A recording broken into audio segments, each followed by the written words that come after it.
오늘 본문에 말씀해가지고 하나님이 주신 선물, 하나님이 주신 선물, 그런 제목으로 잠깐 동안 은혜를 나누려고 합니다.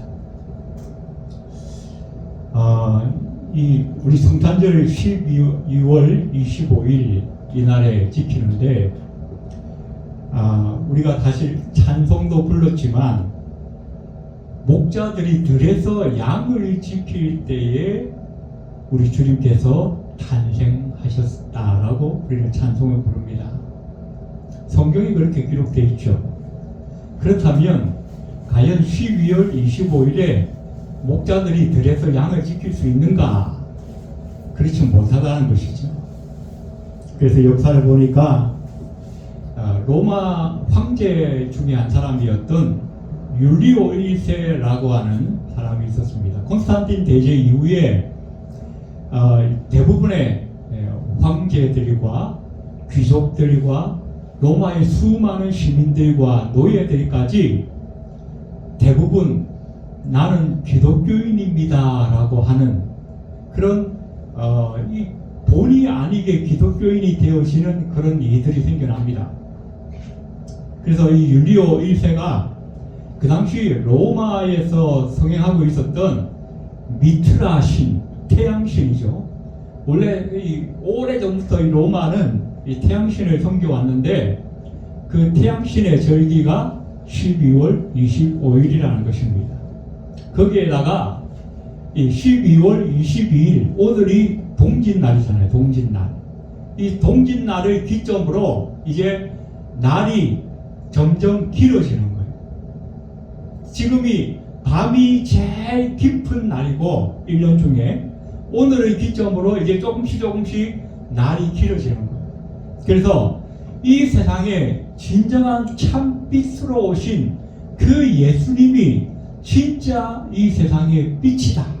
그래서 이 빛의 절기의 진짜 주인공은 예수님이어야 한다. 그런 맥락으로 12월 25일을 그러면 이 원래 미트라 신을 섬기던 이 빛의 절기가 아닌 이제부터는 예수님의 탄생을 기념하는 날로 삼자. 그렇게 해서 AD 350년경에 이 크리스마스 절기가 시작되었다라고 말씀들을 하고 있습니다.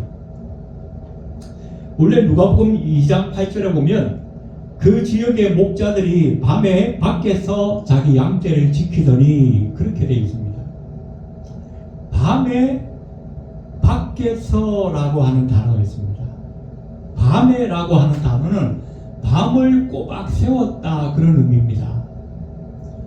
아니 요즘처럼 12월 25일에 저도 예전에 이스라엘을 가봤지만 12월 25일에 밖에서 밤을 꼬박 셀 수 있을 정도의 그런 날씨가 아니라는 겁니다. 사람도 사람이지만 양도 잘못하면 심각한 병이 될 수 있을 만큼 아주 차가운 날씨예요.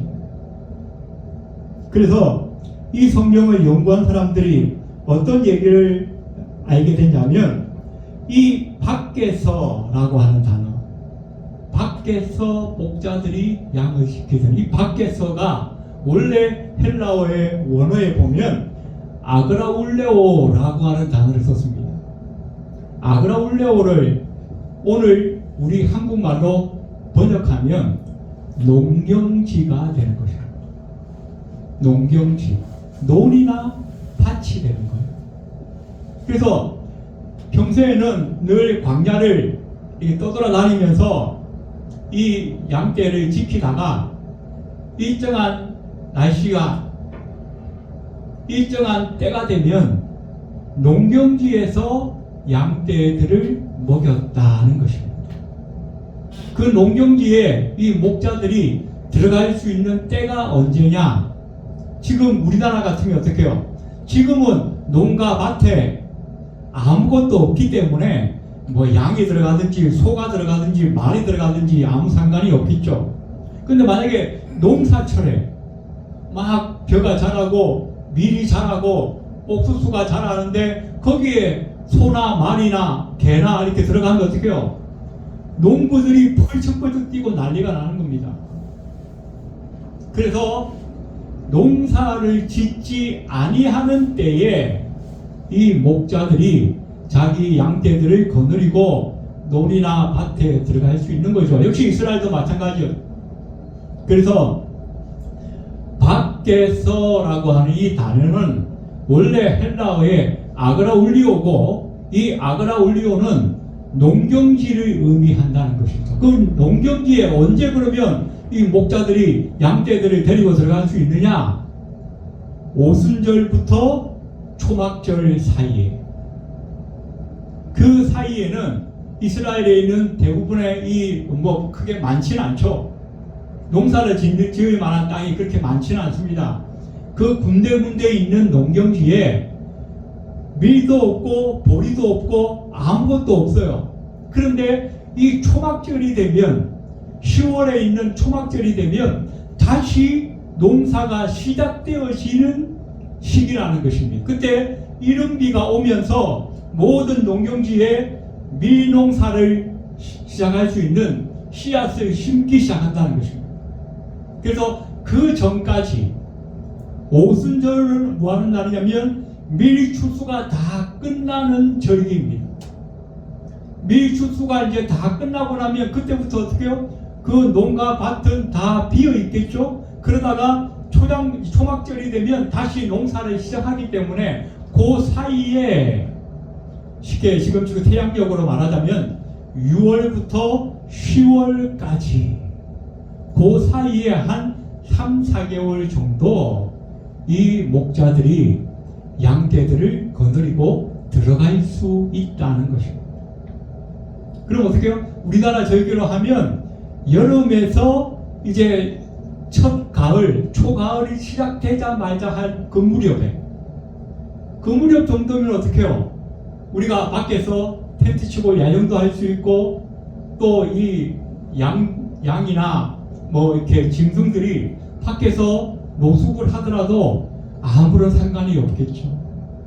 그래서 원래 예수님께서 태어난 시기는 그 무렵이었을 것이다 라고 많은 학자들이 이야기를 하고 있습니다. 또 우리가 성탄절이 되면 선물 이야기를 많이 합니다. 예수님보다도, 하나님보다도 더 먼저 떠올리는 것이 산타크로스. 이 산타크로스도 원래는 지금 터키 지역이죠. 터키 지역에 미라폴리스에 살았던 세인트 니클라우스라고 하는 이 사제가 있었는데, 이 사제가 늘 이렇게 남을 도와주기를 즐겨하고, 특별히 가난한 자들, 고아들, 또 이 어린 아기들에게 선물 주는 것을 좋아했다는 것입니다. 그래서 이 니콜라우스 사제의 그 아름다운 그 덕행을 우리가 기념하자, 우리도 저렇게 한번 해보자, 그러면서 이제 이 노르만족을 통해서 유럽까지, 영국까지 그런 그 아름다운 선행이 소문이 나기 시작했고, 영국과 유럽에서 이 니콜라우스 사제를 따라서 가난한 자들, 약한 자들, 어린 아이들에게 성탄절을 전후로 선물을 주는 풍습이 생겼다. 그래서 지금까지 산타크로스의 전설로 이어지게 되었다라고 사람들은 말씀을 하고 있습니다. 저와 여러분도 크리스마스가 되면 혹시 누가 좀 선물 하나 주지 않을까 하는 기대감이 있을 수도 있겠습니다. 그런데 저와 여러분은 이미 선물을 받았습니다. 그 선물이 뭡니까? 하나님께서 우리에게 직접 주신, 세상의 그 어떤 물질로, 세상의 그 어떤 값어치로 비교할 수 없는 최고의 선물, 바로 예수 그리스도를 하나님께서 저와 여러분에게 선물로 주신 날, 그날이 바로 성탄절이라는 것입니다. 오늘 6절 말씀해 보시면 이는 한 아기가 우리에게 낳고 한 아들을 우리에게 주신 바 되었는데, 이 아기가 어떻게요? 주셨다는 것입니다. 누가? 하나님께서 누구에게? 저와 여러분에게 주셨다는 거예요. 그러니까 뭐예요? 선물이죠, 선물. 우리가 잘 아는 요한복음 3장 16절에도 하나님이 세상을 이처럼 사랑하사 독생자를 주셨으니라고 말씀합니다. 그 아기 예수가 알고 나오는 여기 한번 태어나오고 싶어, 이 지구에 가서 한번 살고 싶어, 그러면서 자기 마음대로 태어난 것이 아니라 하나님께서 우리에게 보내신 선물로 오셨다라고 성경은 여러 군데에서 말씀하고 있다는 거죠. 너무나 놀라운 것은 이 아기 예수가 태어나기 무려 700년 전에 구약의 선지자를 통하여서 이 아기 예수의 탄생에 대한 모든 것들이 다 예언되어져 있다는 거죠. 그래서 오늘 우리가 읽었던 이 이사야 본문은 아기 예수의 탄생을 아주 구체적으로 아주 잘 설명하면서 예언해 놓은 말씀입니다. 무려 700년 전. 무함마드나 부처나 공자나 석가나 그 세상의 그 어떤 종교 창시자들도 700년 전에 탄생할 것이 예언되어졌다는 기록은 없습니다. 오직 우리 예수님만. 사실은 700년이라고 했지만 원래 우리가 어떻게 해요? 저와 여러분이 하나님 앞에 구원받을 것은 창세전에 예정되어 있는 거 아니겠습니까? 우리가 빌립보 2장에서도 보았듯이. 그렇다면 어떻게 해요? 예수님의 탄생도 이미 창세전에 하나님의 계획 안에 있는 것이라는 것입니다. 오늘 이사야는 이렇게 예언했습니다. 이는 한 아기가 우리에게 낳고 한 아들을 우리에게 주신 바 되었는데 그 어깨에는 정사를 메었고 그 이름은 기묘자라 모사라 전능하신 하나님이라 영존하시는 아버지라 평강의 왕이라 할 것입니다. 자, 그 아들이 태어날 것인데 이 아기 예수에게 이름이 여러 가지가 있습니다. 이름이 그냥 보통 사람들은 다 이름이 하나이거나 뭐 한 두세 개 예명이나 별명 같은 게 있거나 그런데 우리 예수님은 이름이 벌써 성경에 기록된 것만 5가지. 무슨 말이냐면 우리 예수님은 너무나 놀라우신 분이기 때문에 하나의 이름만으로 다 설명되어지지 않는다. 너무나 신비롭고 너무나 놀랍고 사람의 상식과 이성으로 해석되지 않는 하나님이시 그런 예수님이시라는 것입니다.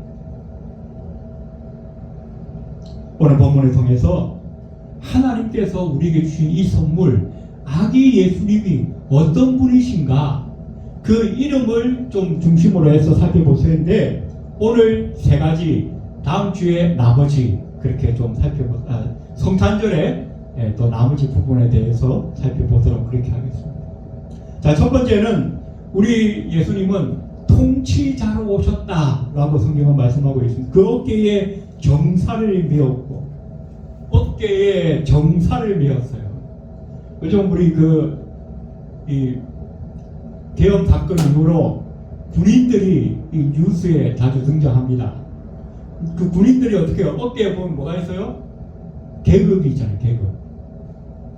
그 어깨에 자기의 권세와 자기의 능력과 자기의 신분을 상징하는 그 계급장을 다는 것처럼 우리 예수님은 그 어깨에 온 세상 권세를 좌지우지할 수 있는 통치자의 권세를 갖고 있다는 것입니다.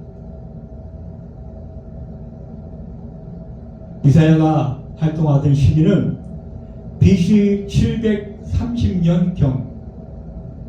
이때는 이 유다 지역과 북이스라엘이 나눠져 있던 그런 시기입니다. 남쪽 유다에 젊은 왕 아하스라고 하는 왕이 있었습니다.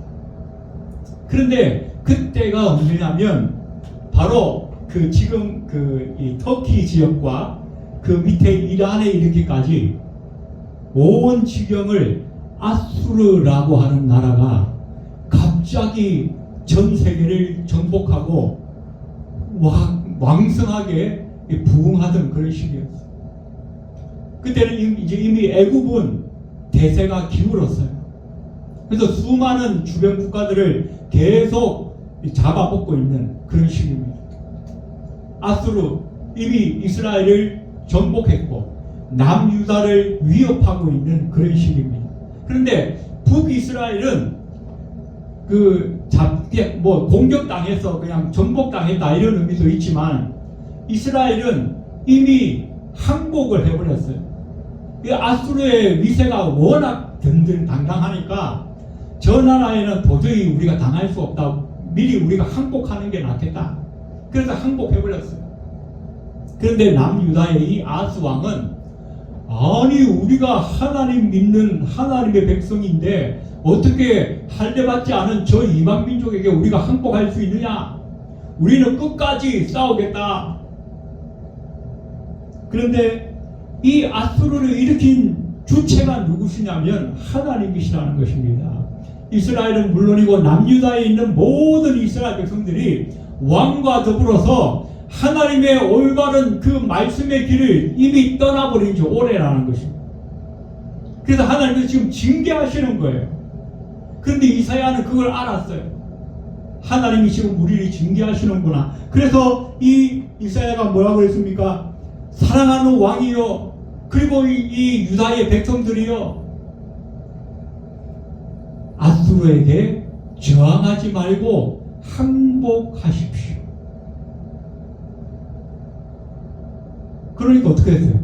온 이스라엘이 이 이사야를 죽이려고 저 매국노, 저 배신자. 물론 예레미야도 마찬가지였지만 이 이사야 같은 사람은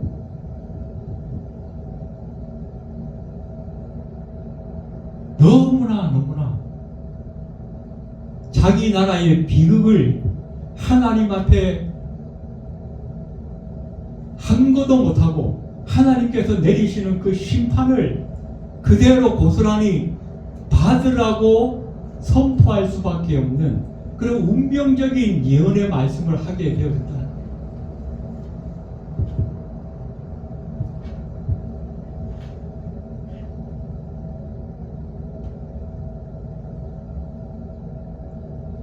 또한 이 당시 이 이스라엘 백성들에게는 어떻게 하면 우리에게 진정한 메시아가 올 수 있을까에 대한 소망도 다 잃어버린 상태였다. 그래서 그렇게 온 나라가 힘들고 망할 직전에 있는 아무런 소망이 없는 그런 운명에 처한 이 백성들에게 이사야가 말합니다. 여러분, 조금만 기다리십시오. 조금만 기다리시면 하나님께서 이 역사의 지평선에 놀라운 메시아를 우리에게 주실 것입니다. 그 메시아가 오시면 우리의 모든 흑암에서 참빛을 주시고 우리의 모든 죄악으로부터 우리를 구원하실 것입니다. 그러면서 오늘 말씀이 이어지고 있다는 것입니다.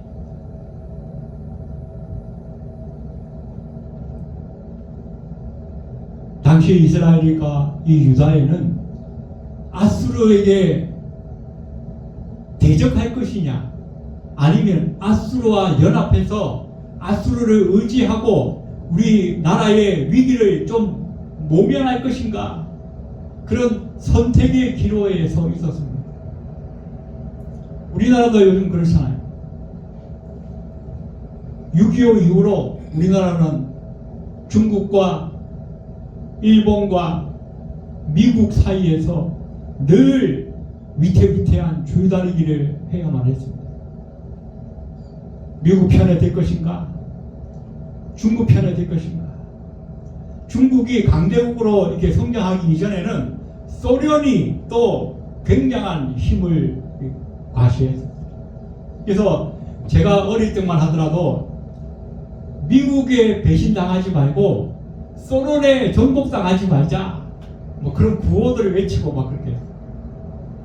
그때는 중국은 별로 이렇게 관심사가 아니에요. 늘 이쪽 붙었다가 저쪽 붙었다가. 그러나 이사야가 말했던 것처럼 우리는 미국의 편이 될 것인가 중국의 편이 될 것인가가 고민할 것이 아니라 내가 어떻게 하면, 우리가 어떻게 하면 하나님 편이 될 것인가에 대해서 우리는 늘 고민하고 기도해야 한다. 하나님이 세우시는 그 위대한 통치자, 하나님이 이 마지막 때에 오게 하실 그 위대한 메시아, 그분이 진정으로 우리의 평화를, 우리의 안녕을, 우리의 성공을 지켜줄 수 있다는 사실을 우리는 기억해야 한다는 것입니다.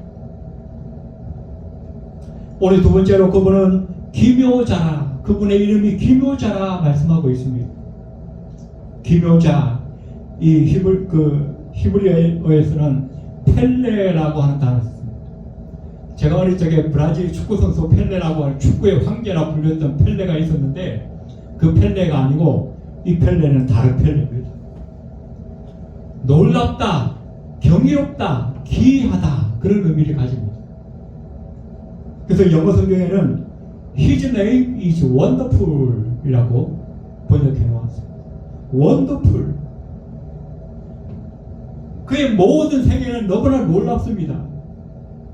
탄생부터가 놀라워요. 탄생부터. 탄생이 어떻게요? 남자의 힘을 빌리지 않고 오직 성령의 능력으로 여자의 몸을 빌어서 낳았다는 것입니다.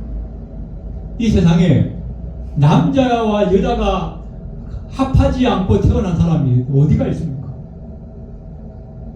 그 탄생부터가 너무나 놀라운 일입니다.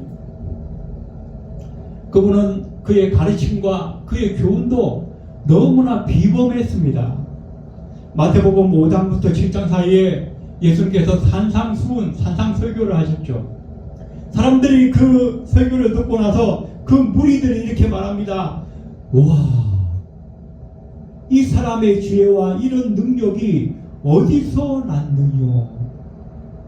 이 사람의 지혜와 이런 능력이 어디서 났느냐? 지금까지 그 어떤 선지자나 그 어떤 랍비나 그 어떤 율법사에게서도 듣지 못했던 놀라운 하나님의 말씀. 말만 그렇게 번지르하게 잘했던 것이 아니라 그분의 행하심도 역시 놀라웠습니다.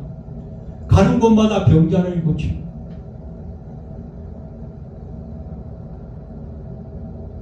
안전뱅이가 일어나고 덩어리가 말을 하고 맹인이 눈을 뜨고 구약 성경에 그 수많은 선지자들이 많은 엘리야, 엘리사 이런 사람들이 많은 기적을 행했지만 눈을 뜨거나 중풍병이 낫거나 이런 경우는 심지어는 우리 예수님은 어떻게 해요? 죽은 사람을 살리는 놀라운 역사가 있어요. 이런 거는 구약 어디를 봐도 없어요. 예수님만이 하실 수 있는 놀라운 일이었어요. 전 세계가 그렇게 놀랍고 경이로웠을 뿐만 아니라 그의 죽음도 역시 수많은 사람에게 감동을 주었고 더군다나 죽음 다음에 그 부활, 이런 사실은 전 세계 그 어떤 동서고금의 역사를 통틀어 봐도 없다는 것입니다.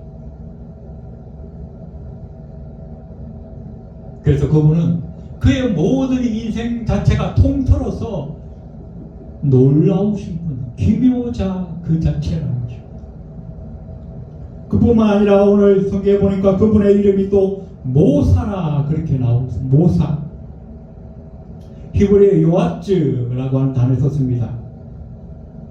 원래 이 모사라고 하는 어감이 원래 한자어로 썼는데 이 한글 번역본에 있는 그 어감만으로 보면 모사꾼, 사기꾼 뭐 이런 부정적인 의미가 있습니다.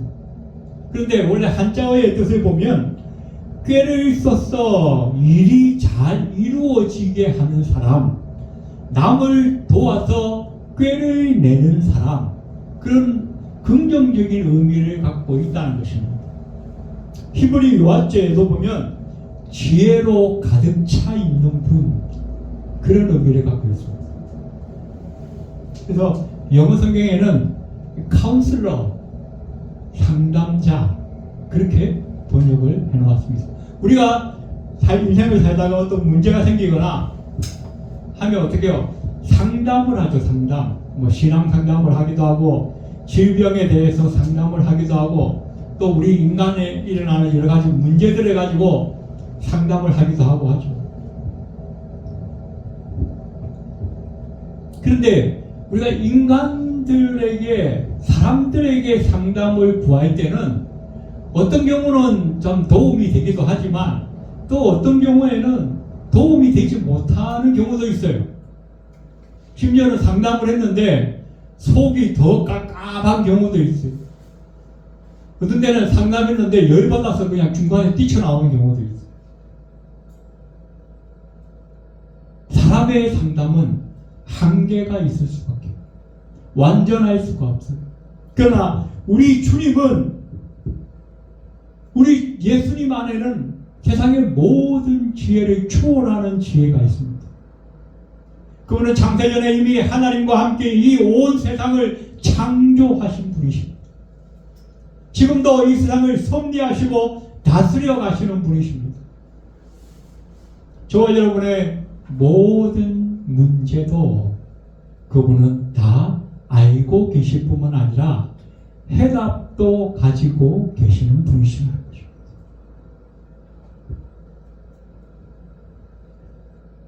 그래서 그분은 이 세상에 계시는 동안에 모든 사람들의 모든 문제를 해결하셨던 분이십니다. 그러다가 어떻게 해요? 예수님이 승천하시게 되잖아요. 이 세상에 늘 계셨으면 좋았겠는데 그러지 못합니다. 그때 제자들이 막 근심하기 시작합니다. 우리 예수님 이제 떠나가시면 우리가 어떡하지? 어떻게 살지? 그때 주님께서 말씀하셨습니다. 요한복음 14장 16절에 내가 아버지께 구하겠으니 그가 또 다른 보혜사를 너희에게 주사 영원토록 너희와 함께 있게 하시리니. 그분은 승천하셨어요. 더 이상 이 세상에 우리와 함께 계시지 않습니다. 그런데 그분이 올라가시면서 우리에게 대리자를 보내주셨어요. 그분이 성령이시라는 것입니다.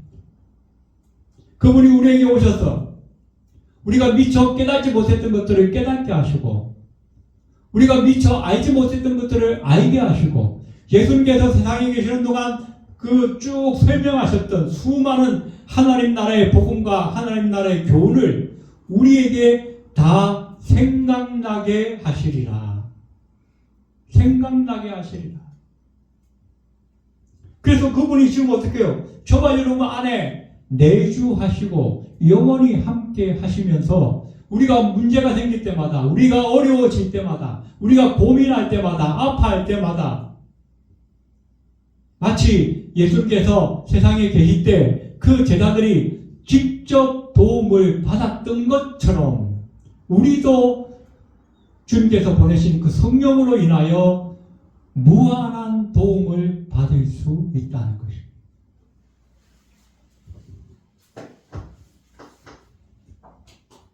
우리 예수님께서 우리의 진정한 통치자가 되신 것을 여러분 믿으시기 바랍니다. 우리 예수님께서 진정으로 우리의 모사가 되시는 것을 여러분 믿으시기 바랍니다.